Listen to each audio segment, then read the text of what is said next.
Listo, empezamos. Ya, gracias, Andrea, muchas gracias.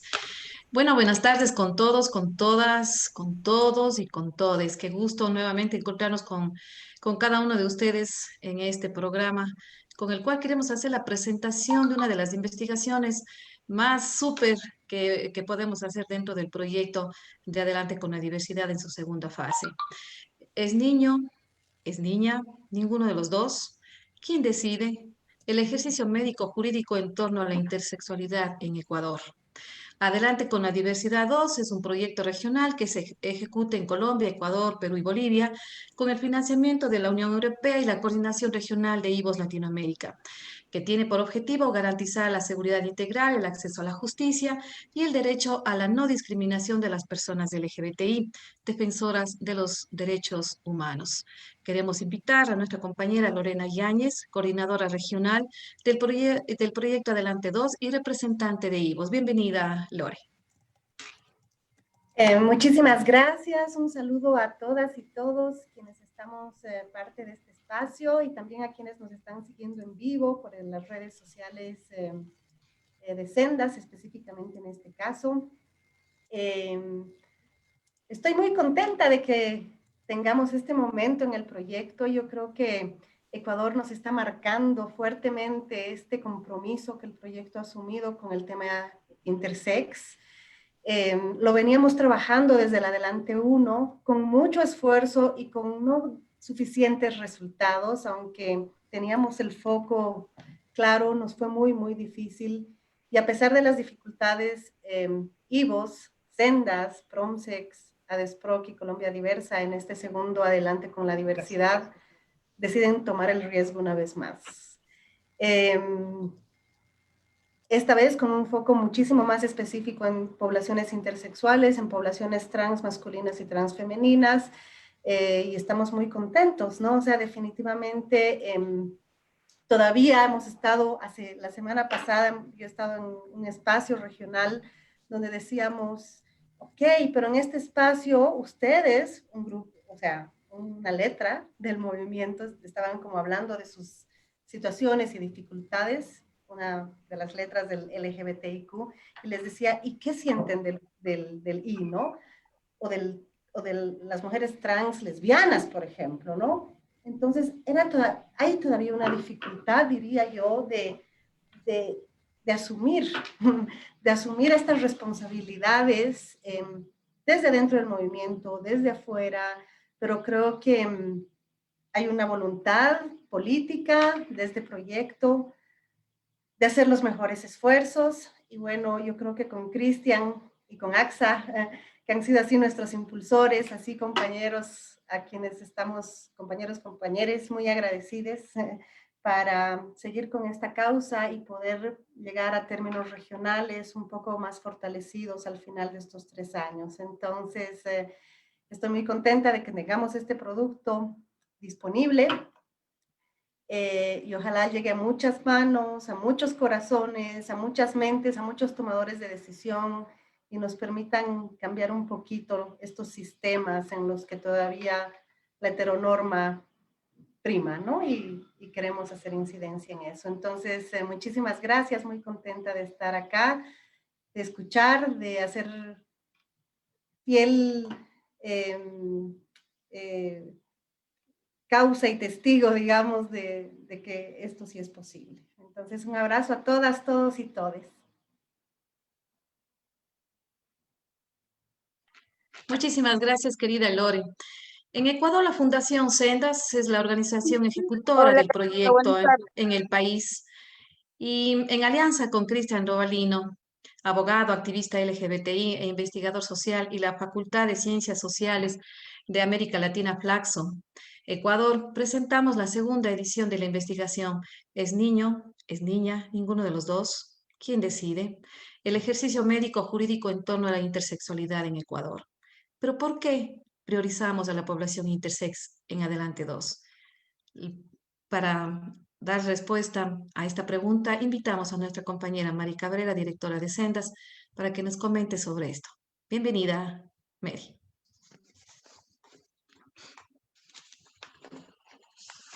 Estás con el micrófono apagado, Mary. Disculpa. Ahí está muy bien. Muchas gracias por acompañarnos en este espacio importante para Sendas, para el proyecto Adelante con la Diversidad 2, para Colombia Diversa, Promsex, ADEXPRO, que nos acompañan en este desafío por profundizar el compromiso político y el acceso a la justicia de las personas LGBTI. A ti, Cristian, quisiera agradecerte por tu compromiso, por tu seriedad. Conversamos contigo hace mucho tiempo, cuando el proyecto Adelante con la Diversidad 2 se buscaba la forma de implementarlo, y en esa oportunidad conversamos y dijimos, si hay un segundo adelante, sin duda que esta investigación tuya va a ser un aporte fundamental, que el proyecto lo quiere acoger y quiere aprovechar esta alianza regional para ampliar su difusión, para ampliar su impacto, que contribuye. Yo quisiera centrarme sobre todo en humanizarnos. Yo quisiera parafrasear la presentación del libro con las palabras de Gabriela, en la necesidad de que todas las personas, de manera particular, en este caso las personas intersex, puedan vivir siempre plenamente. Ese creo que es un compromiso que nos une a todas las personas que estamos en este espacio, en el que queremos como Sendas ratificar nuestro compromiso de contribución, haciendo todo el esfuerzo por generar las condiciones para sumar, por generar las condiciones para contribuir. Y en esta oportunidad es la investigación de Cristian, esta investigación que inició con la Flaxo, la que nos permite al proyecto Adelante con la Diversidad 2 contar con un insumo fundamental para la toma de decisiones, las reflexiones políticas, pero sobre todo quisiera insistir en la dimensión humana. Muchas gracias por estar acá y esperamos que esta sea una lectura de su interés y que contribuya con sus acciones políticas, pero sobre todo con mejores niveles de reconocimiento y valorización por los derechos de todas las personas LGBTI, por el derecho a tener una vida digna. Muchas gracias.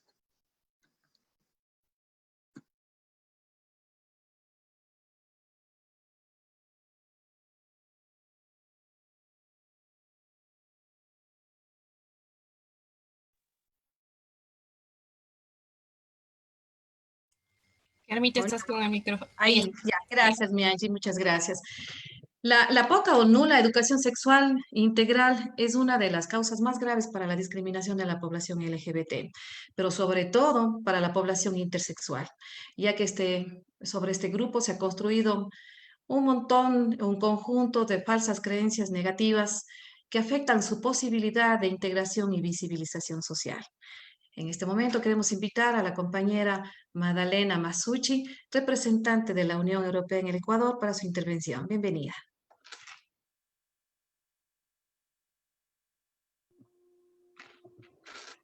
Sí me escuchan, ¿verdad? Sí, te escuchamos. Buenas tardes con todas, todos y todes. Es un gusto una vez más participar a sus eventos que me parecen siempre tan oportuno desde nuestro, digamos, inversión desde la Unión Europea hacia adelante. Como decía bien Lore, hubo una primera fase, adelante uno, donde efectivamente lo de la intersexualidad ha sido una, más que, digamos, un desafío, ha sido una reflexión para todos, ¿no? Cómo teníamos que adaptar hacia la incidencia, hacia la educación, hacia la promoción de esta diversidad y cómo ponerla dentro de la, digamos, de la lucha que tenemos dentro del grupo LGBTI. Me encantó todas las documentaciones y el libro que Cristian escribió, me parece que tiene muchísimos puntos de reflexiones humanos, como dijo la Mary, ¿no? Aparte de la incidencia que tenemos que hacer con todos los grupos con los que están integrados dentro de nuestro Adelante 2 con la diversidad, pero me parece que lo de la intersexualidad a nivel humano no está asumido.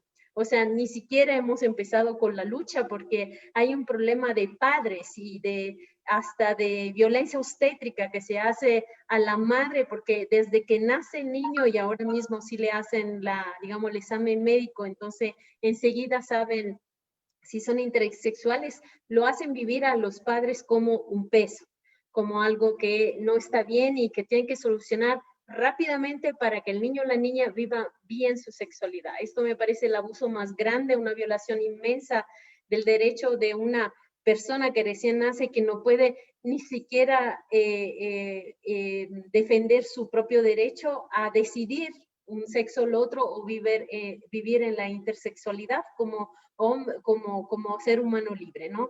Yo he vivido tantos años en la India, donde esto sí ha sido asumido porque tiene un valor religioso, y me parecía una forma de libertad hacia la persona, porque era asumido como un valor y un dono de Dios, ¿no? Entonces, esto de los dioses, porque tiene muchos dioses, y me sirvió a mí como una enseñanza muy, muy fuerte, a diferencia de Europa y del occidente, y sobre todo también de África, donde se vive como un problema, como un peso y como una mancha en el honor de la familia, sobre todo del ser humano, del niño, de la niña, o del intersexo, del cómo quiera ser el ser humano, cómo vivirlo, porque vivir la intersexualidad es enriquecedora, tiene las dos partes, me parece maravilloso a mí como persona, ¿no? Entonces, me parece súper interesante, me pareció súper interesante el prólogo de la doctora en filosofía Mafía, y le aconsejo todo, porque de verdad muchísimas informaciones técnicas, médicas, pero también datos que yo ni siquiera, con todo el catálogo de informaciones que tenemos en la Unión Europea y todos los documentos técnicos que producimos todos los años, nunca había leído algo tan completo. Entonces le quiero felicitar al Cristian, ojalá se pueda difundir también con las altas autoridades aquí en el Ecuador, y no solo, también en Europa, y le agradezco muchísimo por la invitación, y de verdad muchas felicitaciones al Cristian, a la Diana, y también a Sendas, y adelante. Muchas gracias. Gracias, Carita. Magdalena. Muchísimas gracias. En el Ecuador se estima que al menos 2 de cada 1000 niños nacen siendo intersexuales, lo cual evidencia la urgencia de abordar el tema desde lo jurídico, desde lo médico, pero sobre todo desde un enfoque de derechos humanos que considere sus necesidades, sus prioridades y sobre todo el respeto e integralidad de sus cuerpos desde que nacen. En este momento tenemos el gusto de hacer la presentación del libro Es niño, es niña, ninguno de los dos. ¿Quién decide? A cargo de Diana Mafía. Bienvenida y mucho gusto. Muchas gracias, estoy muy contenta de estar acá con ustedes compartiendo la presentación de este libro. Quiero felicitar mucho a Cristian por el trabajo previo y por esta versión, esta nueva versión, segunda edición del libro, y también a quienes lo han apoyado, y creo que es un libro además que tiene mucho mérito como proyecto de investigación, así que felicito también a Flaxo Ecuador por el respaldo que le han dado, porque quiero resaltar algo, y es que cuando se hace un tratamiento de la cuestión de la intersexualidad, que dicho sea de paso, la propia palabra intersexualidad es objetada por la medicina, es una palabra del activismo, de la militancia, yo la uso porque respeto ese activismo, pero tienen nombre de síndromes que en general, como recién mencionaban, son una enorme cantidad de casos, pero que no se nos advierte a las mujeres entre las muchas precauciones que nos dan en los embarazos, que una de las posibilidades alta, porque no es una posibilidad baja, es que la conformación corporal de esa criatura no sea la que es esperable en términos de un binarismo que rige la definición de normalidad sobre la sexualidad. Entonces, lo que tenemos previo a que aparezcan estas corporalidades que no se ajustan a los límites de esa normalidad descrita por la medicina, que es quien asigna la primera asignación de género, la primera lectura de la sexualidad en esos genitales, lo que tenemos primero es una ideología binaria sobre la lectura de esas corporalidades. Y uso estrictamente la palabra ideología, porque en realidad se pretende que esa es la naturaleza de los cuerpos, ese binarismo, y en ese binarismo de los cuerpos se basa la expectativa de que haya también un binarismo de género, y que ese binarismo encolumne una genitalidad con una sexualidad que implica cromosomas, implica gónadas, implica hormonas, implica montones de otras cosas en relación con esa corporalidad, que eso esté encolumnado con la percepción subjetiva de género que la persona tenga, que eso esté encolumnado con el deseo que esa persona tenga y que ese deseo sea heterosexual, y que la práctica sexual que ponga en juego esa corporalidad sea el coito, porque ese coito vaginal es el que asegura la reproducción. Todas estas presuposiciones están encolumnadas. Entonces, no es solamente que hay una lectura binaria de los cuerpos, y uso la palabra ideología porque es lo que se nos atribuye a las feministas, diciendo que queremos adoctrinar en ideología de género, diciendo que estas columnas son muy frágiles, son muy patriarcales, que ya se han caído solas, no es necesario que las tiremos abajo con los discursos, porque está allí el mundo para ofrecernos una enorme diversidad de corporalidades, de percepciones subjetivas, de denominaciones de las identidades y de prácticas sexuales absolutamente diversas. Con lo cual, no es que tenemos que dar argumentos ideológicos. Los argumentos ideológicos son pretender poner eso en una columna de una manera cada vez más cruenta. Al principio era con programas de reeducación para que personas homosexuales se volvieran heterosexuales. Esto que está desaconsejado, incluso prohibido en mi país, en Argentina está prohibido porque la ley de identidad de género, una de las cosas que hace es prohibir las terapias de adecuación o de adaptación, etcétera, de la orientación sexual. Es un gesto de crueldad y torturante, además de irrespetuoso, por supuesto. Antes era solamente esa la cuestión, pero a medida que avanza la técnica, avanza la capacidad diagnóstica, pero no avanza la ética que debería acompañar esa técnica. La ideología binaria toma entonces cada vez mecanismos más cruentos para intervenir y disciplinar los cuerpos. Ya no es solamente el discurso, ya no es solamente la cultura. En los años 50 aparecen las intervenciones quirúrgicas, que son intervenciones mutilantes e irreversibles, y son consideradas un modo de tortura por Naciones Unidas. Ya Juan Méndez, como relator por la tortura desde el 2013, incluye las operaciones a bebés intersex como un modo de tortura.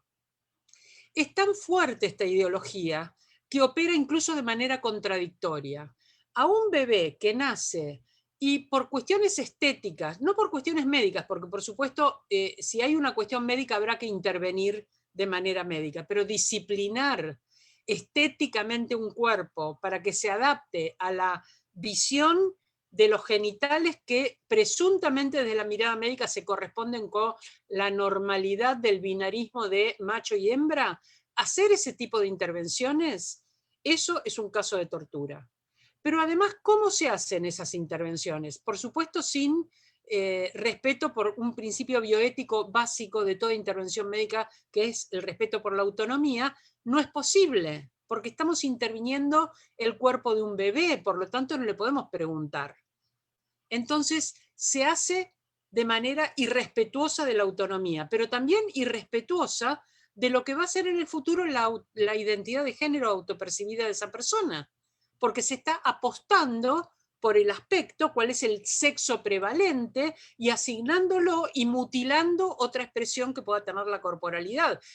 Esa persona luego, su subjetividad puede identificarse con una identidad femenina, masculina, no binaria, trans, queer, de la manera en que fuere.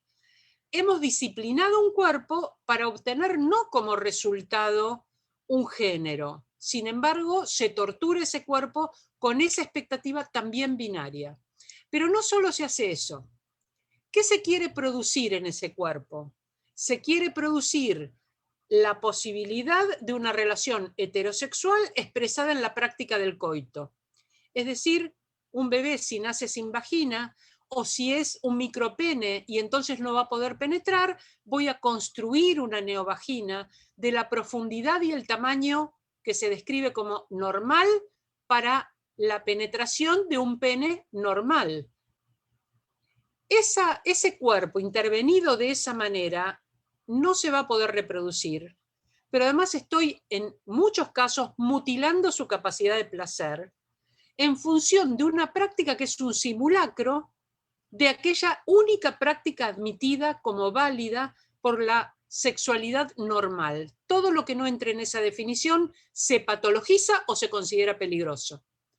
Tal es la patologización de los cuerpos intersex que el capítulo de la medicina en la que eran tratados estos cuerpos antes de la década del 50 era el capítulo de la teratología. La teratología es el capítulo de lo monstruoso en la medicina. Y así hacían sentir a cada persona intersex. Hasta la década del 90, las personas intersexuales no se reunieron a hablar de sus identidades. Esto estuvo en el espectro de un estallido del feminismo. El feminismo, en cierto modo, habilita mucho el pensamiento de la diversidad cuando se rompe precisamente el binarismo del propio feminismo y aparece un pensamiento mucho más complejo, postestructuralista, bueno, etcétera, ¿no? Posmoderno, y aparece entonces también una deconstrucción de la identidad, donde estas cosas ya no van a estar encolumnadas, sino que tienen la posibilidad de presentarse de maneras complejas. Cuál sea la corporalidad, cuál sea el género, cuál sea el deseo, cuál sea la práctica, son cosas que se van a dar de manera compleja en cada sujeto. Y los derechos humanos deberían ser el marco de respeto por estas complejidades. Y el Estado tendría que ser el que propone aquellas políticas públicas necesarias para que cada persona desarrolle plenamente su proyecto de vida personal. Ahora, esto con las sexualidades, también con las sexualidades femeninas tradicionales, recién ocurre en 1994 en el Congreso de Población de Naciones Unidas, donde por primera vez los proyectos de los países dejan de ser proyectos natalistas o no natalistas que el país propone como política. Y entonces, si el país está poco poblado, se propone un proyecto natalista y se prohíbe la anticoncepción. Si el país está muy poblado, se propone un proyecto de control y por ejemplo, la política del hijo único en China, los abortos selectivos en la India, son producto, y Magdalena debe saberlo porque estuvo allí, de modo que debe conocer la variación que han tenido incluso los organismos internacionales, que a veces han sido lesivos, no siempre han ayudado a la promoción de los derechos humanos. Para eso es tan importante el activismo social, para despertar de algunos sesgos que los propios organismos tienen, porque los organismos están regidos por sujetos androcéntricos todavía ahora. Estamos muy retrasades en la pluralidad de puntos de vista en los propios organismos de derechos humanos. Entonces, cada país proponía una política y todas las personas se tenían que atener a esa política. En 1994 ocurre algo extraordinario. Primero es la definición de los derechos sexuales y reproductivos como derechos humanos y por lo tanto como derechos que tienen que ver con el desarrollo de la propia personalidad, del propio plan de vida. Y luego la obligación del gobierno, de cada país, de no proponer una política específica, de acuerdo con sus cálculos demográficos, sino dar un abanico de políticas para que cada persona pueda desarrollar la plenitud de sus derechos. Ahora, tuvimos que esperar mucho tiempo para que se entendiera, sobre todo en los organismos internacionales, qué quiere decir llevar adelante el plan de vida de acuerdo con sus vivencias personales cuando no son varones cis y mujeres cis heterosexuales que van a usar anticoncepción si no quieren procrear, pero cuyas prácticas son exclusivamente las predeterminadas por la reproducción. ¿Qué quiere decir entonces este plan de vida mucho más complejo? Estas corporalidades más complejas, estas subjetividades más complejas. Y es recién en el 2006 que se reúnen expertos en derechos humanos y activistas de la diversidad para reescribir los derechos económicos, sociales y culturales desde estas corporalidades e identidades diversas. Y así se redactan los principios de Yogyakarta, que se perfeccionan en 2017 en Yogyakarta +10. Pero entonces, ¿qué se dice? Se dice, el derecho es el mismo. Por ejemplo, tengo derecho a la integridad corporal. ¿Qué quiere decir eso? Que no me pueden arrancar un órgano si yo no lo quiero donar, que no me pueden mutilar, que no me pueden hacer intervenciones arbitrarias. Pero ¿qué quiere decir en la vida de una persona trans o de una persona intersex? Que tengo derecho a la integridad corporal. Y fíjense la paradoja, yo decía que había conductas contradictorias en la ideología binaria. A un bebé se lo obliga a aceptar una mutilación irreversible en función de ese binarismo. Pero a una persona adulta, si quiere hacer cambios en su corporalidad para poder expresar su identidad de género, para que esa corporalidad acompañe la subjetividad, no se le permitía hacer esos cambios en su corporalidad. Tenía que en todo caso optar por formas clandestinas de modificaciones corporales, que en algunos casos dieron lugar a problemas de salud muy graves, como por ejemplo el uso de siliconas industriales para construir corporalidades feminizadas, porque en los hospitales, porque no había dinero para prácticas privadas, para prótesis, y porque en los hospitales no se atendían estas intervenciones. A una persona adulta y autónoma no le permitían hacer el cambio, y a una persona recién nacida que no podía expresar su subjetividad se la obligaba. Todo en función del binarismo. Esto se ha roto, y se rompió ese espejismo de que había algo que solo le pasaba aisladamente en el universo de manera monstruosa a una persona, cuando se juntaron y hablaron de sus vidas. Por eso esa transformación de la experiencia individual en un trabajo colectivo, en una experiencia narrada colectivamente, es la que permite construir afirmación epistémica, afirmación del conocimiento sobre la propia identidad.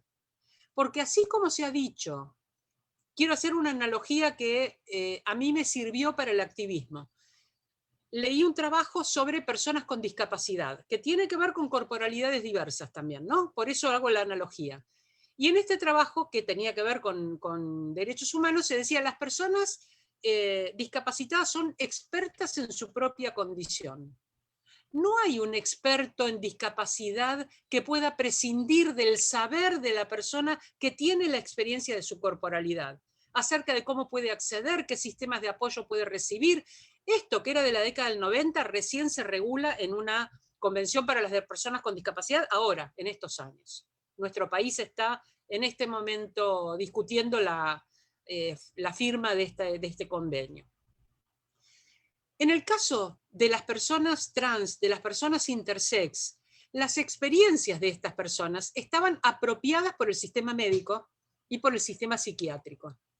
Entonces, cuando una persona quería hacer un cambio de identidad y quería que se aceptara, en primer lugar tenía que patologizar su identidad, decir, sufro disforia de género. Esto era lo que habilitaba el acceso a la justicia, hasta el 2012, en que tuvimos una ley de identidad. Una vez que la persona llegaba a la justicia y decía, quiero que se acepte mi identidad que no se corresponde con mi genitalidad y con lo que me fue asignada al nacer, de acuerdo con su genitalidad, el juez no le decía, bueno, voy a respetar su identidad. Le decía, vamos a poner dos peritos que son los que saben, un médico y un psiquiatra. Y esos peritos evaluaban su mente y su cuerpo, porque además la salud es cartesiana, la mente y el cuerpo son sustancias distintas, tienen lógicas diferentes, están divididas, etc. La persona es una y tiene su percepción, pero el médico y el psiquiatra decían si tenía o no la identidad que desea tener.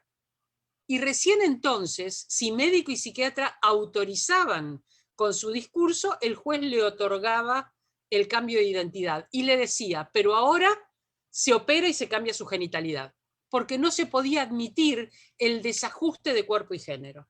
Eso recién en el 2012, con la ley de identidad de género, se admite que la única autoridad es el propio sujeto. Y hay algo muy importante, y por eso le dediqué un tiempito a esto, que son las personas trans y no necesariamente las personas intersexuales, porque en la ley de identidad de género no hubo un capítulo específico para intersexualidad. Se discutió y se decidió habilitar esta ley y luego seguir trabajando sobre la cuestión intersex con otros andamiajes, incluso a nivel internacional. Pero lo que ocurrió con la ley es que se agregó un artículo que dice que la persona por acceso a la salud integral puede, si lo desea, realizar los cambios médicos, hormonales o quirúrgicos que requiera para expresar su género. Es decir, el género es el género autopercibido, se lo va a definir así, el género es la autopercepción de esa persona, y la corporalidad que acompañe ese género es la que la propia persona requiera para poder expresarlo. Entonces, no necesariamente se corresponde con un cambio de género. Por ejemplo, una mujer lesbiana, que es una lesbiana butch, que es una lesbiana masculinizada, puede querer sacarse los pechos para masculinizar su corporalidad en su expresión de género. Y eso no implica que quiere ser varón. A la vez, las personas pueden o no agregarse, hacer cambios hormonales o hacer cambios quirúrgicos de acuerdo con su necesidad. No tienen la obligación de adecuar nuevamente una corporalidad binaria con un género binario. Y esto hace que ya no tenga un sustento importante el intervenir cuerpos para asignar una identidad de género. No hay ningún motivo por el cual un recién nacido o una recién nacida deba ser quirúrgicamente intervenida para ser asignada como mujer o como varón, y después verá su identidad de género, de qué manera la desarrolla. No hay motivo alguno porque no hay una corporalidad obligada para esa identidad. Entonces ha servido indirectamente para omitir la posibilidad de que se hagan esas intervenciones.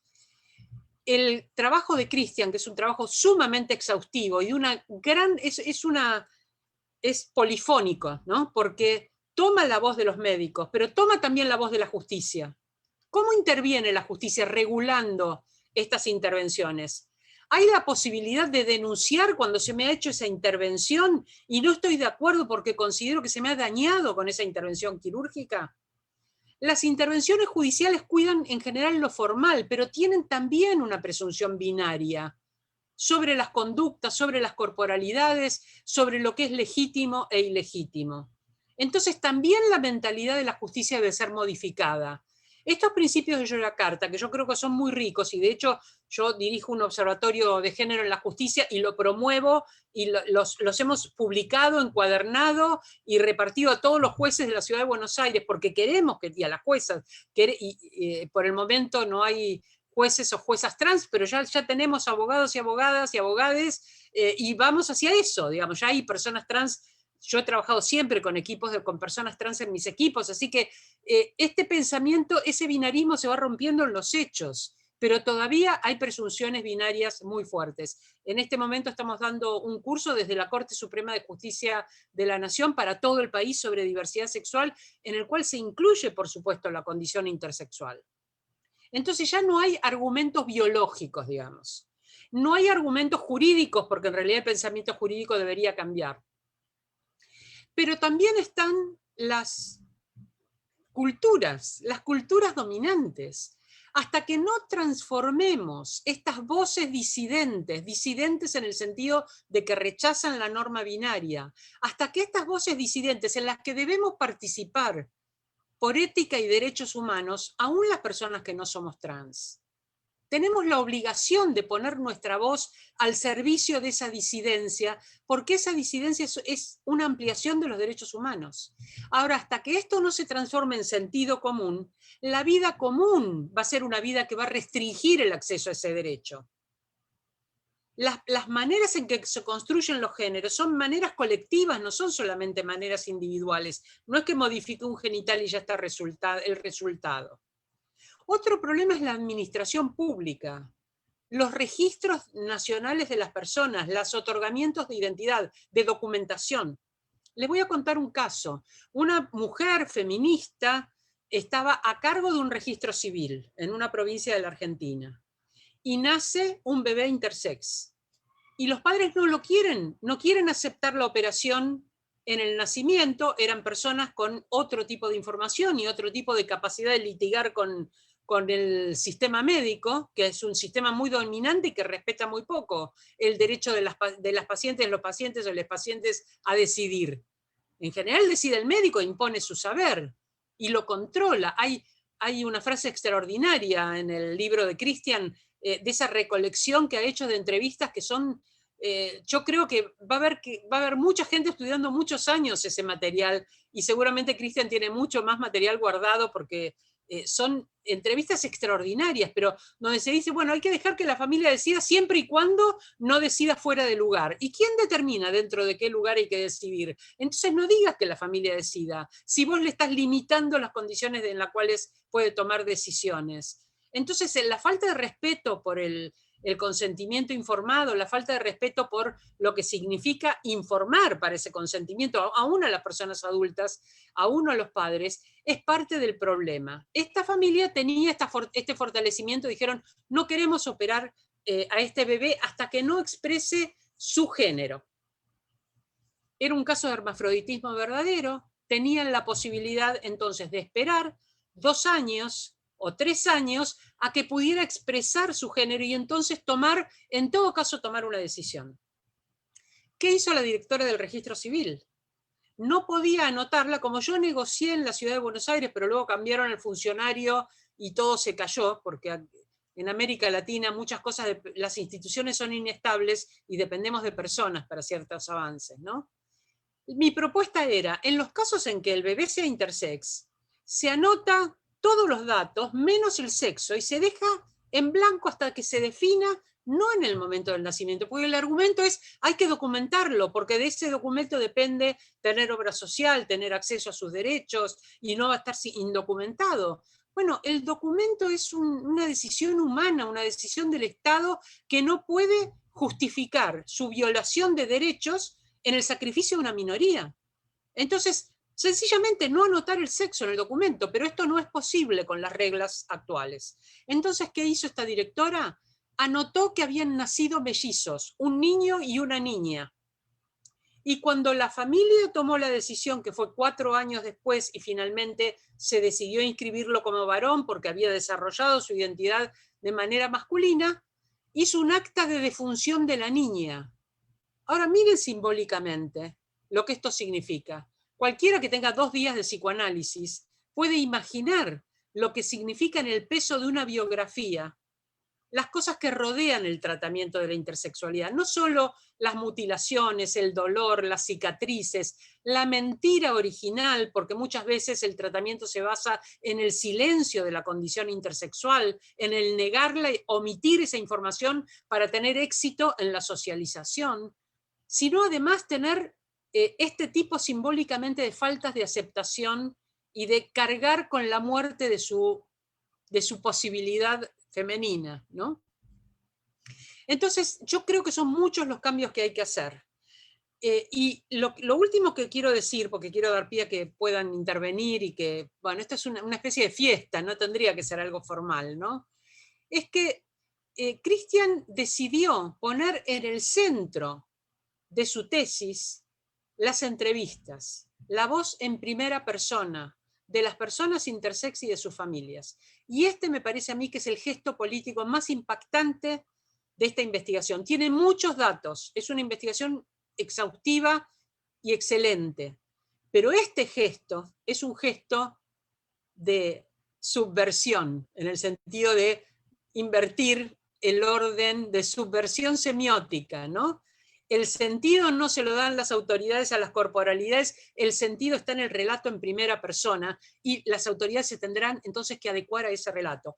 Es algo que tiene 25 años en las decisiones internacionales, que el Estado ya debería hacer, sí, pero yo tengo 67 años y desde los 20 y pico activo en el feminismo, desde los 80 en el feminismo de la diversidad transincluyente, trabajó mucho con personas de la diversidad de género, sobre todo tengo una deuda muy grande con Loana Berkins en el tema de transvestismo y transgenerismo y con Mauro Cabral en el tema de intersexualidad. Son 2 personas que me han enseñado muchísimo en este tema. Pero hay cosas que tardan 20 o 30 años en materializarse. Esa paciencia también la tenemos que tener. En este momento, darle voz a las personas intersexuales para autodefinirse, para autodesignarse, para que tengan autoridad epistémica sobre sus corporalidades, para que sean expertas en estas personas en su propia condición y puedan decir qué es lo que las daña y qué es lo que las hace felices. Y que quizás el tipo de sexualidad que quieren aplicar no sea aquella para la cual se justifica mutilar su cuerpo. Una médica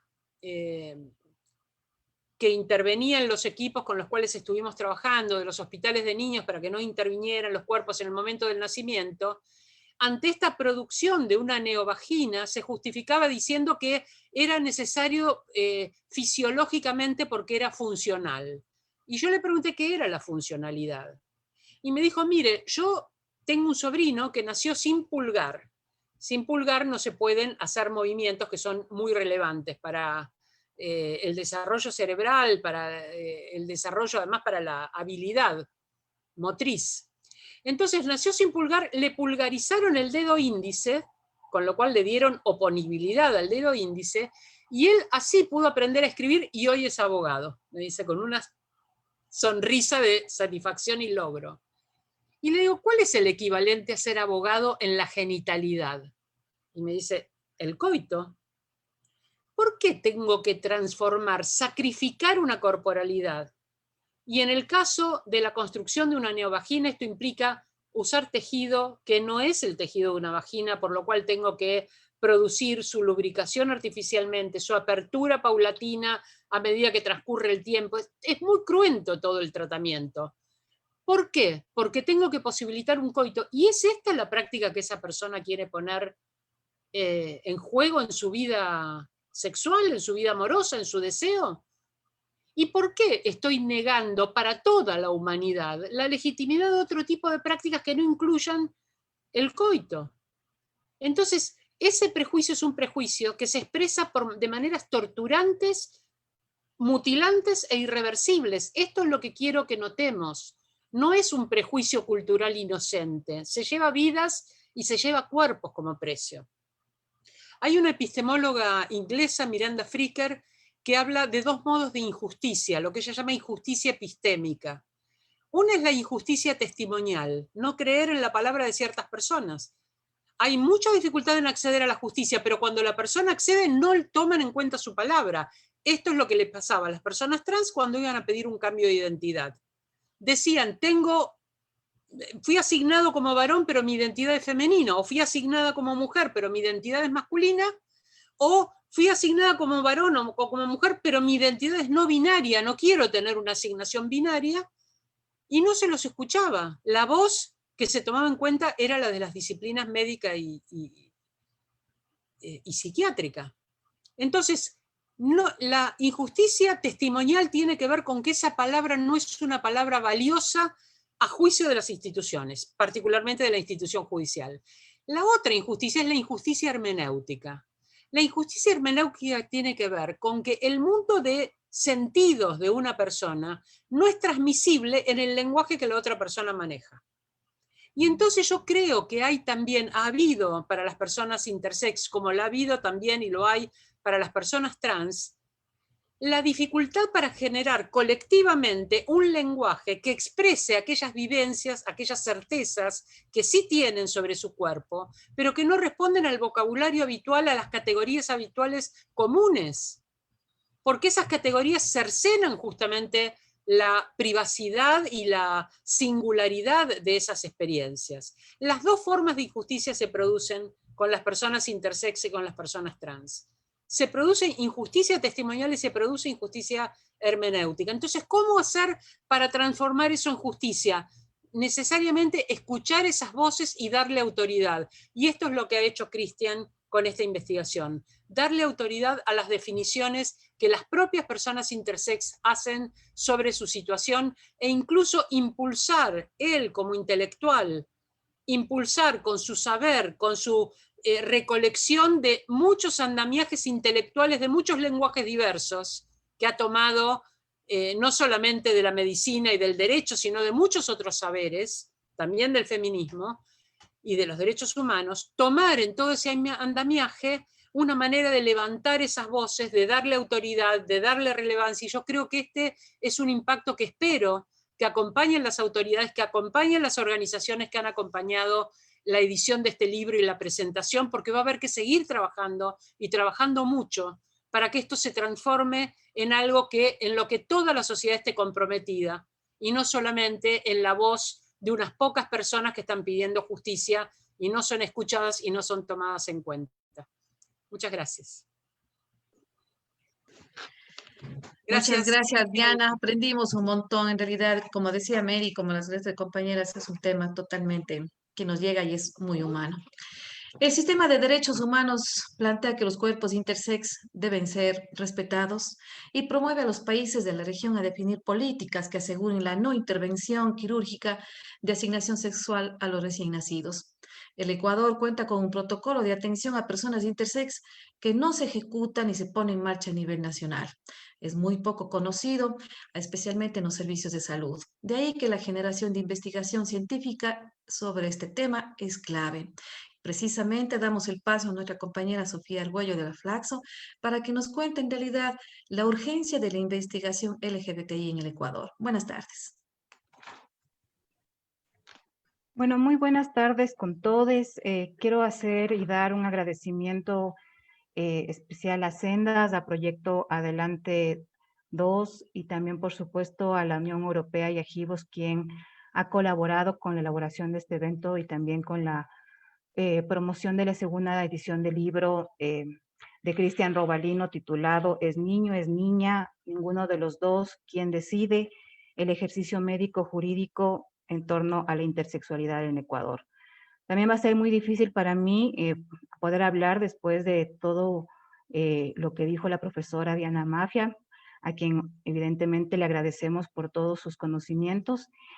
Y por supuesto, una felicitación especial. Realmente, Cristian, te agradezco enormemente por haberme invitado a este espacio, que no solamente me llena de alegría, sino que me honra poder ser parte de este lanzamiento, de esta segunda edición de tu libro, que nació como tesis de maestría de Flaxo Ecuador, en una convocatoria en la que tú estabas, que era la 2014-2016, y que dio a luz en el repositorio de nuestra universidad en el 2016.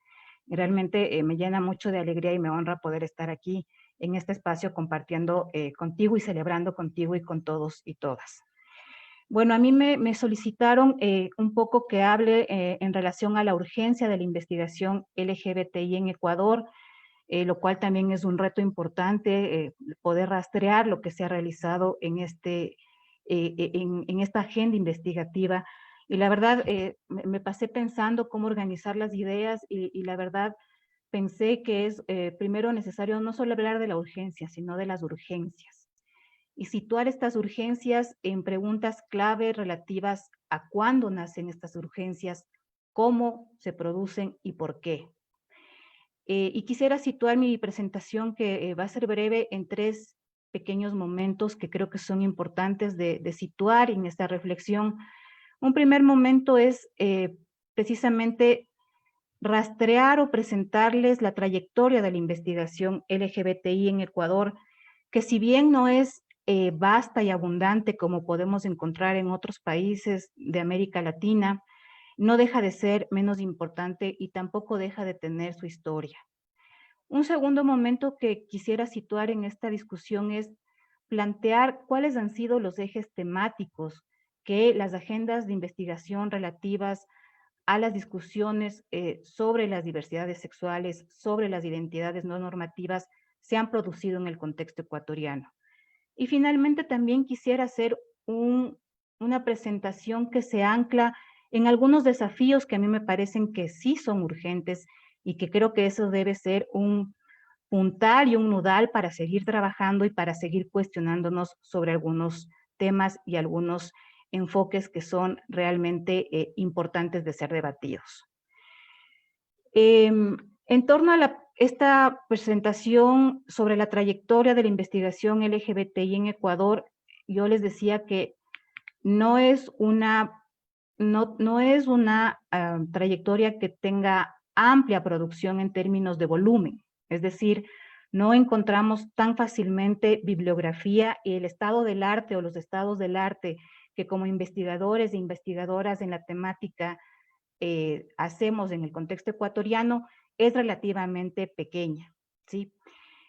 Sin embargo, sí me parece que yo quisiera situar la importancia de tener como un reloj, como una perspectiva cronológica de cuándo emerge la urgencia de estudiar las agendas LGBT en este país.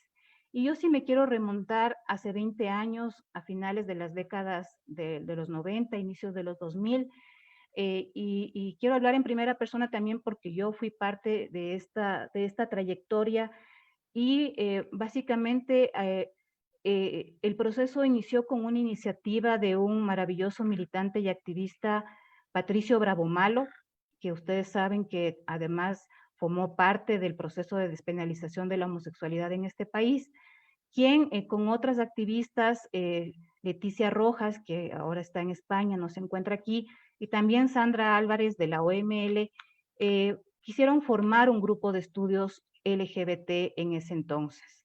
Y encontramos en la Flaxo, yo también era apenas una estudiante de sociología de la Universidad Católica, pero encontramos en la Flaxo un espacio para poder juntarnos y discutir y debatir textos y debatir temas.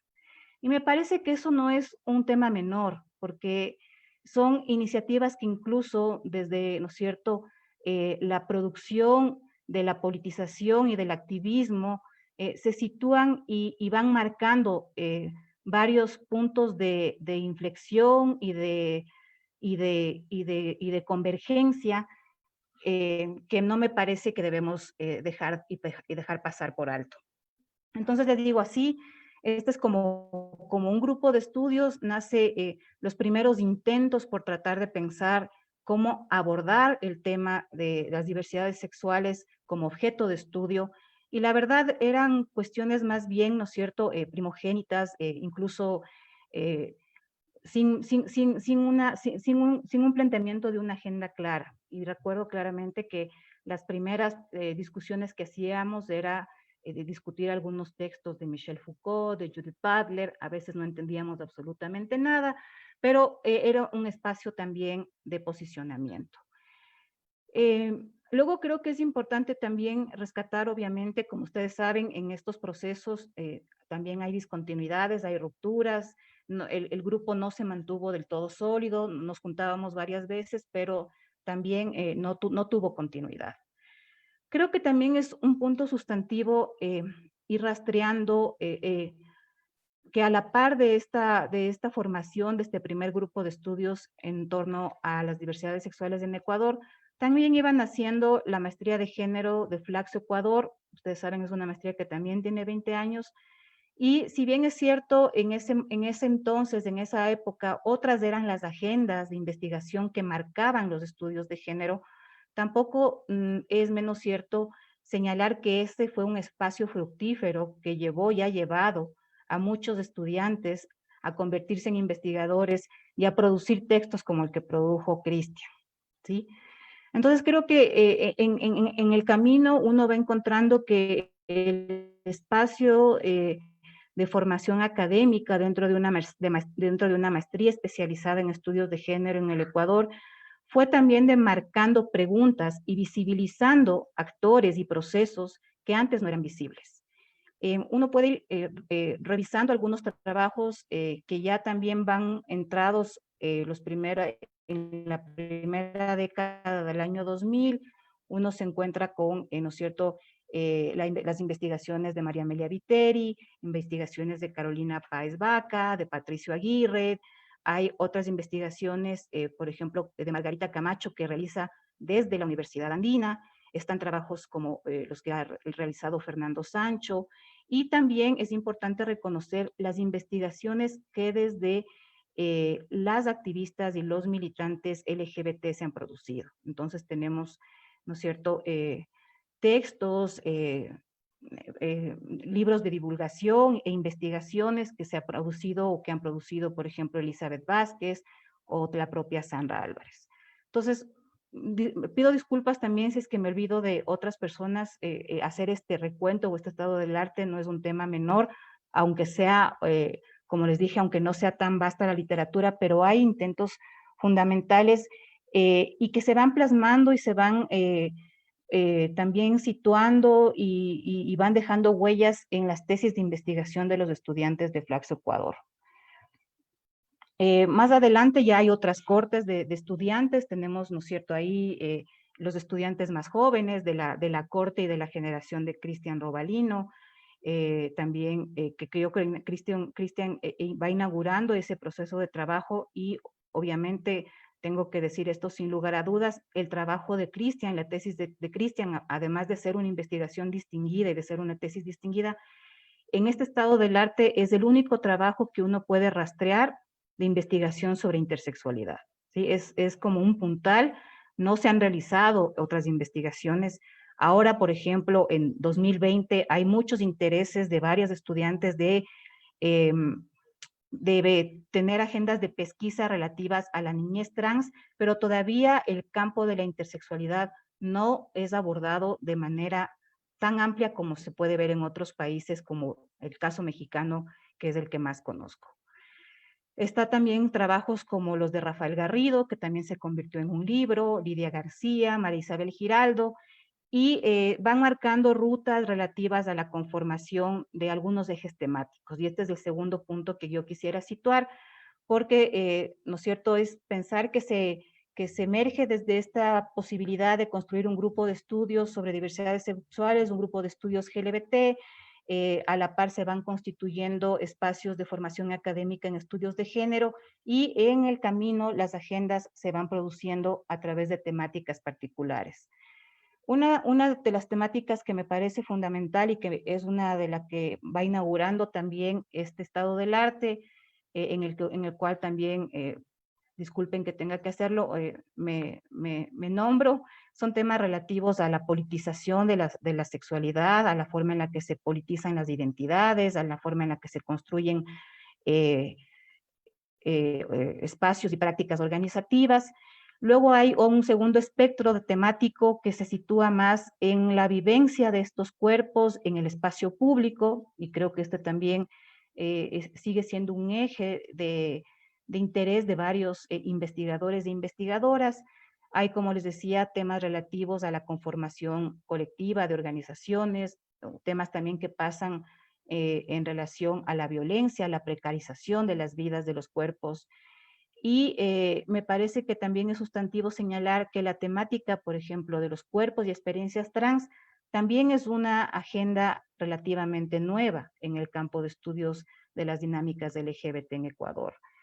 Yo me atrevería a decir que es una agenda de investigación de los últimos 10 o 12 años, con algunas cuestiones que van articulándose, como por ejemplo pensar la identidad o la vida o la experiencia trans con el espacio público o con el trabajo sexual o con el tema de la construcción de imaginarios corporales, etcétera.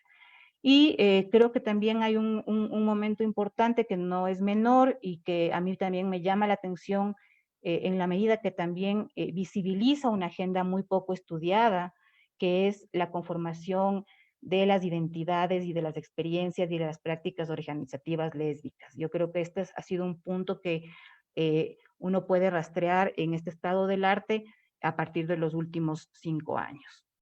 Entonces, esos son algunos ejes temáticos a través de los cuales se han venido trabajando estas investigaciones y, como les digo, en este contexto, en esta producción y en esta trayectoria y en estas agendas de construcción de objetos, el trabajo de Cristian Robalino es el único trabajo que se enfoca en la investigación sobre intersexualidad. Y yo creo que eso es importante rescatar, no solamente en el ámbito de la producción académica, sino también en la posibilidad de que esta investigación sea útil para construir otro tipo de agendas más allá del espacio académico. Y con esto quisiera saltarme a este tercer punto, que son los desafíos. ¿Cuáles son los desafíos que tenemos en relación a las urgencias de la investigación LGBT en Ecuador? Yo creo que un primer desafío es construir y sostener diálogos interconectados que yo estaba aquí anotando al inicio de la presentación, no solamente construyan alianzas regionales, sino que también construyan y fortalezcan alianzas nacionales. Y yo creo que Sendas también ha sido un espacio importante de producción de conocimiento y esa posibilidad de poder mantener diálogos es la que debería ser un desafío, porque también lo que yo les estoy contando es incluso una posición, ¿no es cierto?, centralista de dónde se produce el conocimiento y cómo se produce. Entonces yo creo que hay que hacer diálogos que vayan interconectando no solamente alianzas regionales o globales, sino es imperante que construyamos y mantengamos y sostengamos alianzas nacionales, no solamente con otro tipo de organizaciones que investigan y defienden los derechos sexuales y los derechos reproductivos, sino también con espacios en torno a los activismos, que además creo que este no es un tema menor, se han proliferado y se van constituyendo de manera acelerada en el espacio de la politización que se tiene para defender los derechos sexuales y reproductivos. Otro desafío es también, me parece que es importantísimo, y lo dijo claramente Diana, es tener en cuenta que nuestro compromiso como investigadoras e investigadores es no solamente visibilizar aquello que nos motivó a pensar sobre un objeto de investigación. El desafío también es tener incidencia, ¿sí? Es pensar cómo ponemos estos productos de investigación para que el Estado tome decisiones, para que los tomadores, ¿no es cierto?, para que los tomadores o los constructores de políticas públicas construyan agendas inclusivas, para que podamos tener otras formas de consolidación y formación a otros actores sociales, y me parece que este no es un tema menor. Y obviamente es un llamado al Estado, pero también a los organismos internacionales que colaboran con estos proyectos.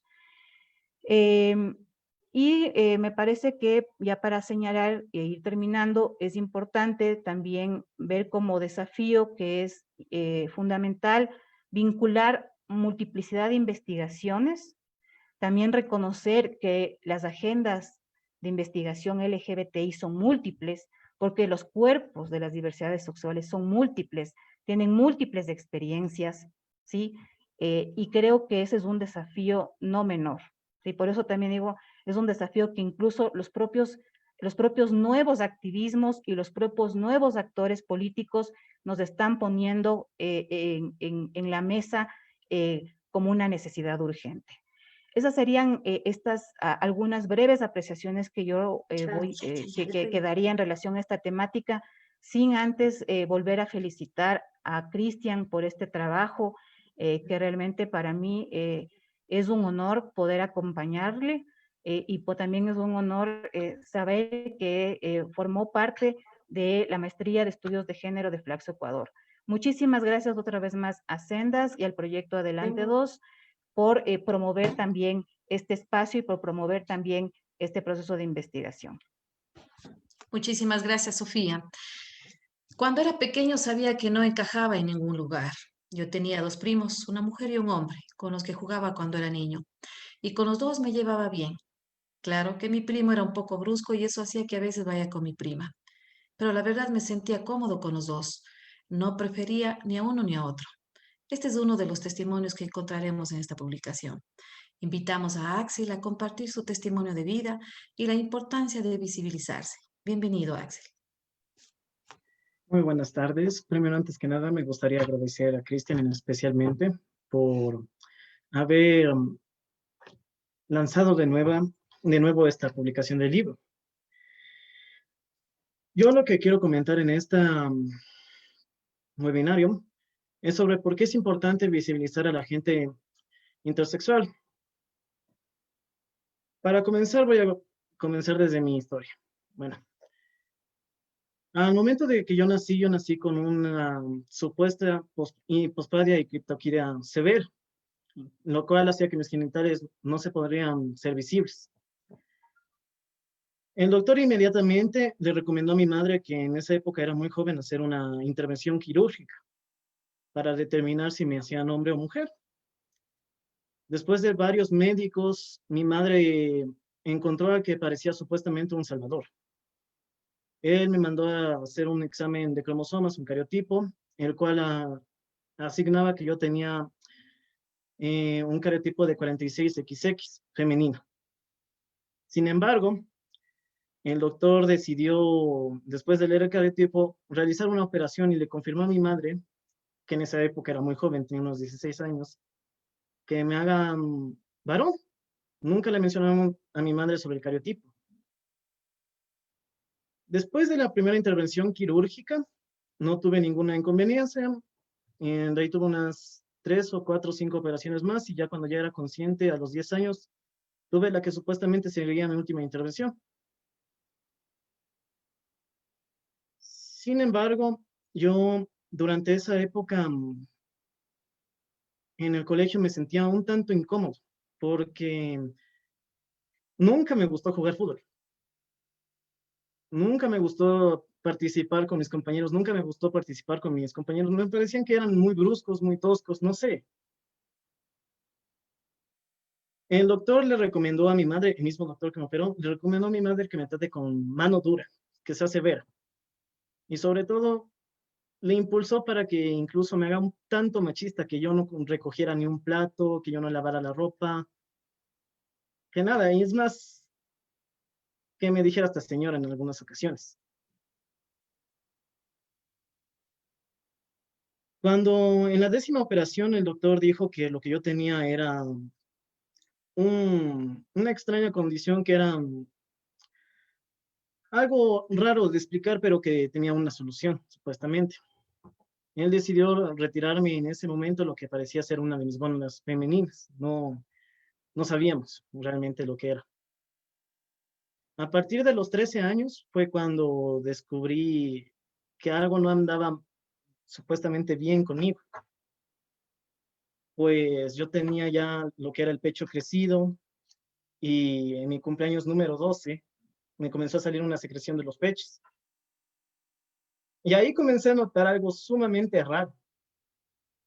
Pasando los días, descubrí que también al momento después de orinar, yo también expulsaba coágulos de sangre, sin ninguna explicación aparente. Durante 5 días. Hubo una noche que tipo 3 de la mañana que no aguantaba un dolor abdominal severo. Estaba a punto de decirle a mi madre que me lleve al hospital, pero por miedo, porque mi madre era muy severa, incluso hasta en esa época no quería decirle nada. Al día siguiente, yendo a la tienda, me comenzó a doler de nuevo y decidí decirle a mi madre. Mi madre inmediatamente me llevó al hospital.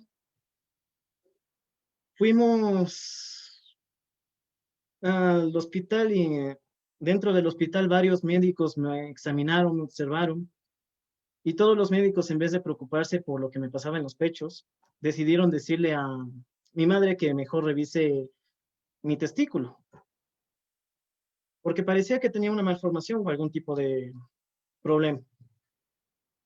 Así que mi madre acudió al médico de siempre, el que me operaba desde niño. El médico me mandó a hacer una radiografía en el hospital del Eugenio Espejo, urgentemente.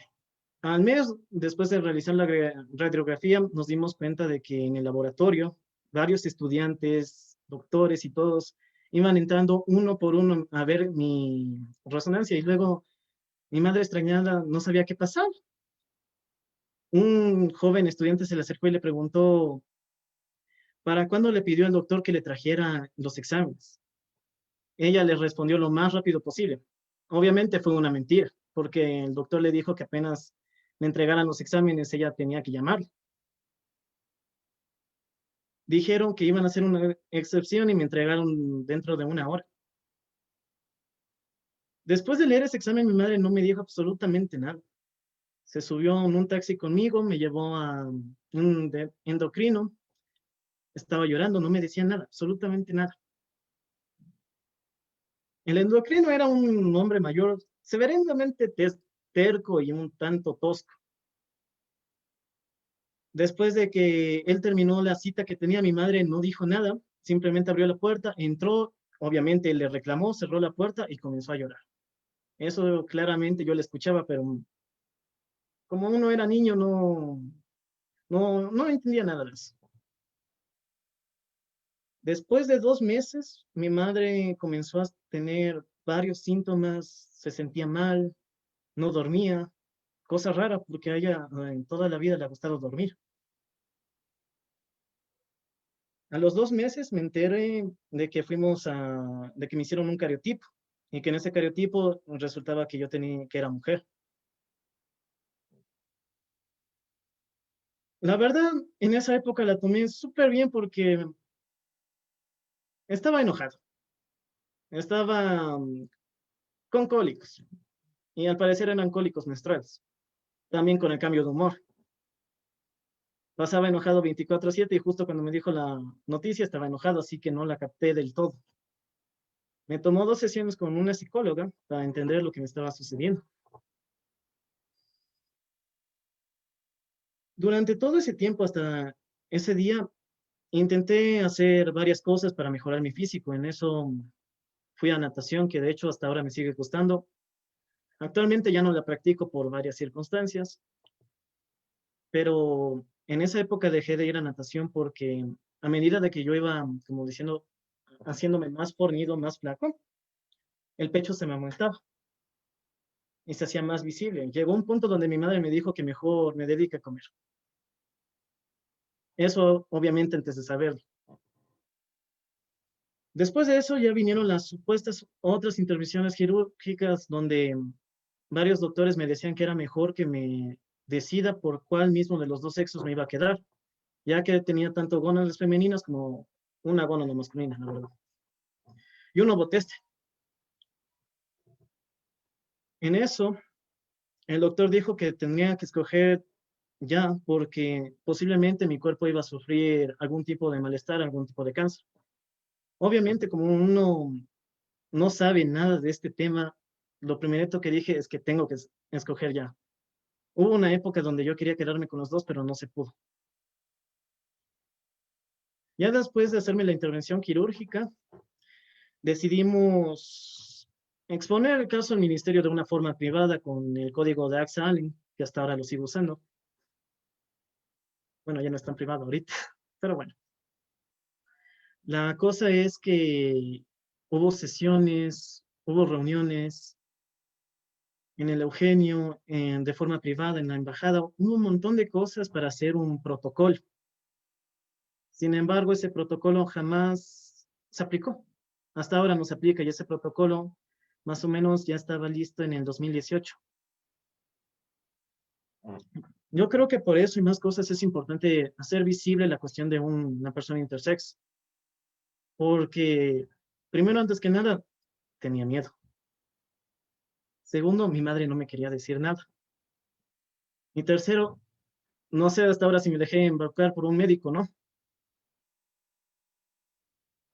Los intersexuales generalmente, como ya mencionaron antes, éramos vistos, bueno, somos vistos actualmente hasta por los médicos, porque no está reconocido ese término, como personas hermafroditas o pseudohermafroditismo, que es más un síndrome. O también está el otro término que es desorden del desarrollo psicosexual.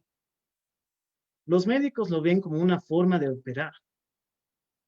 Yo siempre he considerado, sin ofender a ningún médico que está aquí presente, disculpará, a un médico lo considero como un carnicero con licencia. Una persona que realmente me ayudó fue mi psicóloga, hasta cierto punto, porque ella también tenía, bueno, actualmente también tiene una mente un poco más cerrada, a pesar de ejercer la psicología. Ella me ayudó bastante y me hizo entender que lo que me sucedía a mí realmente no es una enfermedad. Pero para poder encajar necesitaba realmente operarme y establecerme con uno de los dos géneros. De ahí, hablando de mi cuestión, como decir, un poco más privada, de orientación sexual, yo me considero masculino y heterosexual, obviamente. Sin embargo, la verdad es que yo decidí ser hombre más por comodidad, no por mi orientación sexual, como decía. Ahí fue cuando entendí un punto importante. No necesariamente tienes que ser una persona intersex para que esté bien que te guste una mujer, que te guste un hombre. No tienes que ser realmente alguien que nazca con las dos gónadas para poder ser libre. Mucha gente en el Ecuador todavía desconoce sobre los intersexuales. Todavía se desconoce si existe varias personas con esta condición, porque hay personas que a los 44 años, 23 años se enteran de que son intersexuales. Mujeres que por algún malestar físico, por algún dolor abdominal han ido al médico y resultan que han tenido testículos. Hombres que durante el acto sexual se dieron cuenta de que realmente tenían otra cosa. Me alegra mucho la publicación de este libro, porque en este libro se demuestra que realmente sí existe en las personas intersexuales. No es pintado, no es como decir algo falso. La mayoría de cosas que están escritas es una realidad. Las operaciones, las mutilaciones. Sobre todo, yo creo que es más importante ya comenzar a hacer un poco más de cambio. Este libro es un gran paso, porque primero está anunciando que las personas intersexuales existen. Cualquiera de nosotros podría literalmente preguntarle al vecino, salir a la calle, preguntarle a cualquier persona si sabe que es una persona intersexual y lo típico que le van a decir es que es una persona posiblemente que tenga algo que ver con un homosexual o un transexual, o posiblemente que sea una persona enferma.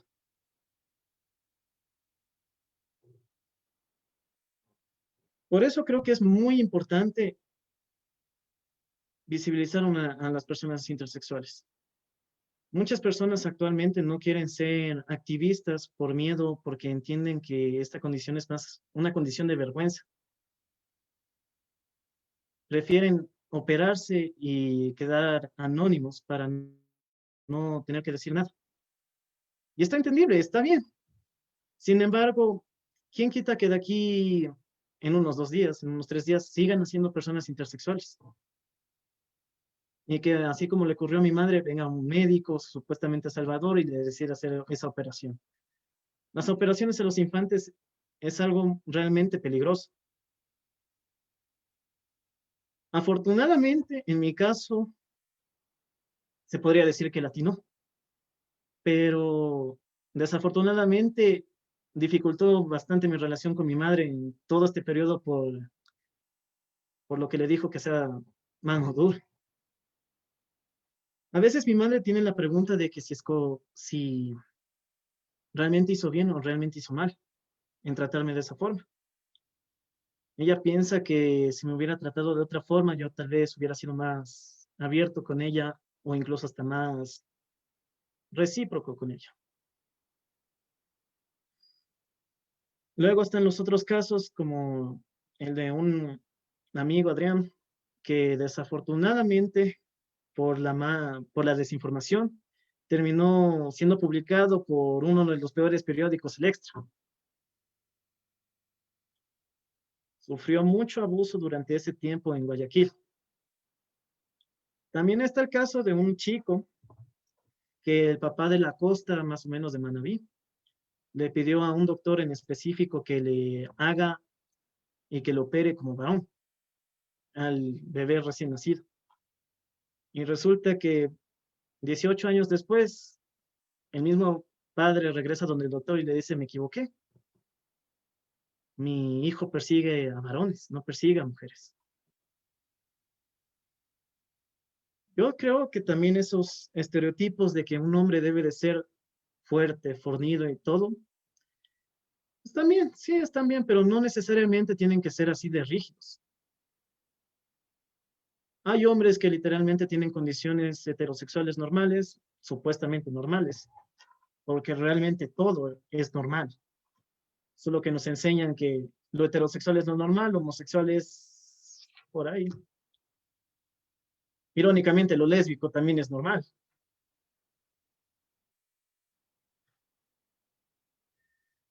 Pero no, pero yo creo que lo que es muy diferente el cómo tú te sientes a tus preferencias sexuales. Es demasiado diferente. Yo me siento actualmente como un hombre y creo que me voy a sentir así el resto de mi vida. Sin embargo, eso no quita que de aquí en unos 2 días, 2 años, en un año, mi pareja sea un hombre. Yo no tendría ningún problema, la verdad. Yo la veo de la forma más normal posible. No le veo nada de raro, pero sin embargo, la sociedad ecuatoriana todavía no está lista para eso. Va a tomar muchos años de hacer un gran cambio en eso. Y por eso creo que lo principal es comenzar con este libro, poco a poco. Ninguna lucha LGTBI se ha llevado de forma apresurada. Han tomado años. Es más, incluso hasta actualmente en el Ecuador se sigue luchando. Ya con el matrimonio igualitario ya es un punto a favor. Con los candidatos ni me meto porque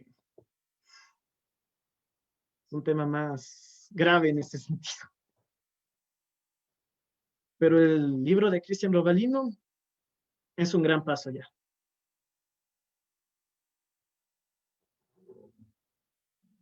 No tengo más que decir. Muchísimas gracias, Axel.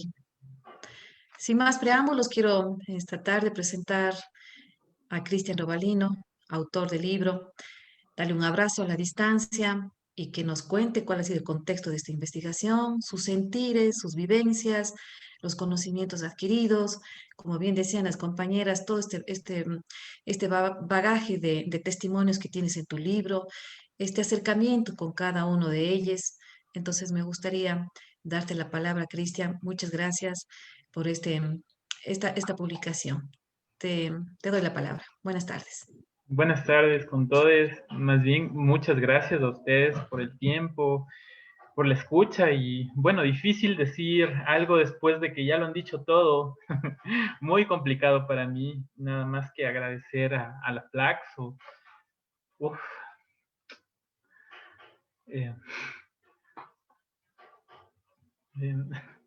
Perdón.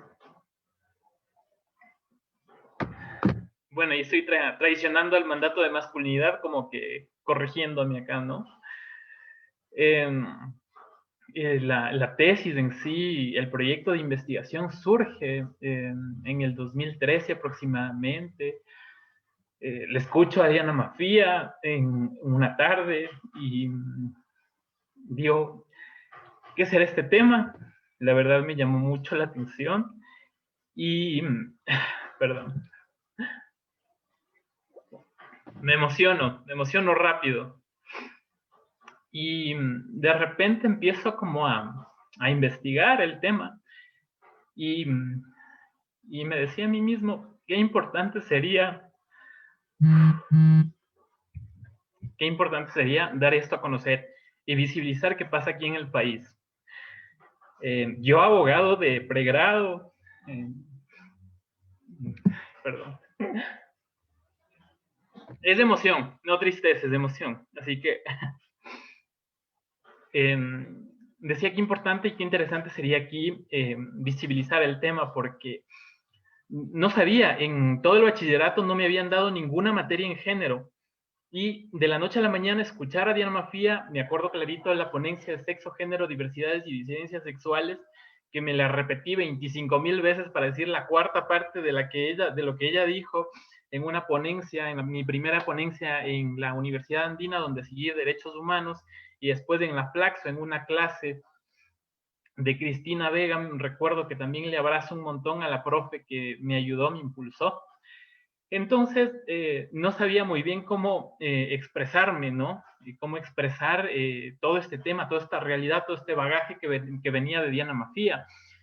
Y fue un esfuerzo mancomunado además en la Flaxo, porque en la becaría nosotros nos juntábamos con los chiques de ciencia política, relaciones internacionales, con todos mis amigos que están aquí presentes, y nos reuníamos a discutirlo y como proyecto de investigación, y yo les decía, bueno, ¿qué te parece la intersexualidad?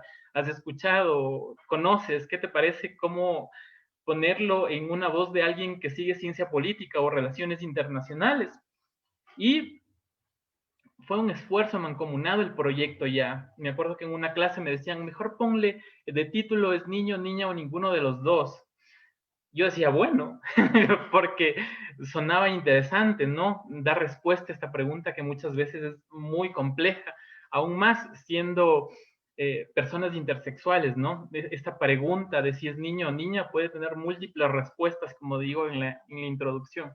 Entonces, el contexto fue ese, desarrollar estas habilidades cuando no las tenía ninguna. Fue un esfuerzo compartido, un trabajo mancomunado también con la Flaxo, que me ayudaron un montón. Y ya no voy a hablar de la Flaxo porque me pongo mucho más sentimental, entonces dejémoslo ahí.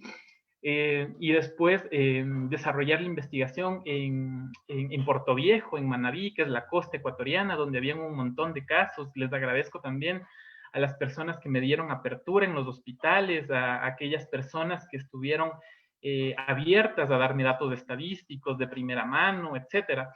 Entonces, tengo que agradecer a muchísimas personas, especialmente a Susana Rodas, quien contribuyó de una manera genial en la primera y segunda edición, a Cristina Vega, a mis amigos, Juan Gabriel, Rafael Garrido, que sin él no hubiera sido posible ni la primera publicación.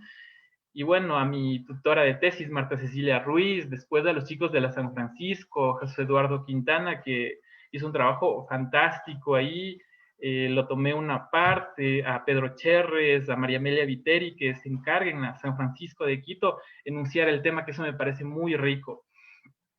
En esta parte, digamos que es más teórica, y la parte más, digamos, académica, ¿no? Y como que me decía a mí, que la academia muchas veces se queda en la biblioteca, y quería sacar todo este trabajo que me había costado, y casi me costó la vida, porque cuando estaba haciendo el campo de investigación ocurrió el terremoto del 16 de abril y se me cayó el hotel, una parte del hotel, entonces casi la investigación casi se queda ahí.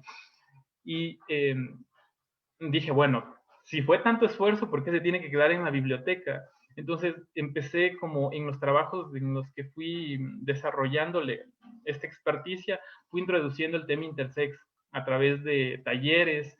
Siempre cuando doy talleres de género, de cajón está el tema intersex. Y tomo las palabras, parafraseo muchísimo a Diana Mafía. Claro, sin el cuestionamiento a Aristóteles, ¿no? Porque eso ya es como un nivel mucho más elevado, pero me encanta. Y siempre he tratado de hacer este puente, este nexo entre la academia, el activismo y también la política pública, que es del ámbito donde yo estoy trabajando y he trabajado actualmente, y en mi anterior bagaje, ¿no? Entonces es importante hablar del tema y también hacer este puente con las personas intersex, con el AXA, que, wow, o sea, ya lo escucharon. Entonces él me movió un montón el piso. Sus padres, su madre especialmente, a la Gaby, quien quiero muchísimo, quien admiro además un montón, me enseñó cómo a deconstruirme, primero como abogado. Siempre digo que tuve que matar al abogado que tuve dentro para hacer esta investigación. O sea, y ya no puedo ser el mismo después de todo esto. Y bueno, agradecer a un montón las personas que han estado siempre conmigo en esta investigación. Ha sido todo una travesía, ¿no? De estar aquí. Y vuelvo al principio, que no podía, por lo emocionado que estoy, de ver a Diana Mafía en un YouTube del año 2011 aproximadamente. Yo lo vi en el año 2013 en Derechos Humanos. Claro, la mitad lo cuestionó mucho Aristóteles a través de las 3 lógicas que tienen y tal. Me encantó. Y dije, wow, qué impresionante. Y después dije, trasladarlo acá a este momento, son como que, wow, no lo podía asimilar. Todo lo que guarda el libro, todo el cariño que le puse y la pasión que le puse al libro, se la debo justamente a las personas de intersex, también a la academia, al Flaxo, a la profe Susana Wappenstein también. Entonces ha sido todo un proceso que me alegra muchísimo haberlo hecho. Entonces, me quedo también con la novela de Boris Vian, que siempre cita a Diana Mafía, El otoño en Pekín. que, bueno, narra la historia del antropólogo, de un arqueólogo, que están buscando ese ojo enigmático, ¿no? Y en cada hoja, en los cuadernitos de los antropólogos, de los arqueólogos, empiezan a narrar cómo empiezan a descubrir este ojo y se pasan años describiendo cómo fue ese desentierro, y cuando encuentran este ojo maravilloso y todo el equipo extasiado lo ven, y evidentemente es el ojo que durante mucho tiempo estaban buscando, y proceden a partirlo con una pica y un martillo y a ponerlo en una caja, en las cajas de 8x8x8 que da la Universidad de París para los hallazgos arqueológicos. Y como dice Diana Mafia, siempre la parafraseo, creo que muchas veces las taxonomías y las ciencias, incluso la sociedad, hace esto con la diversidad y nos perdemos, y con la diversidad y la realidad, y nos perdemos lo colorido y diverso que es este mundo. Muchas gracias.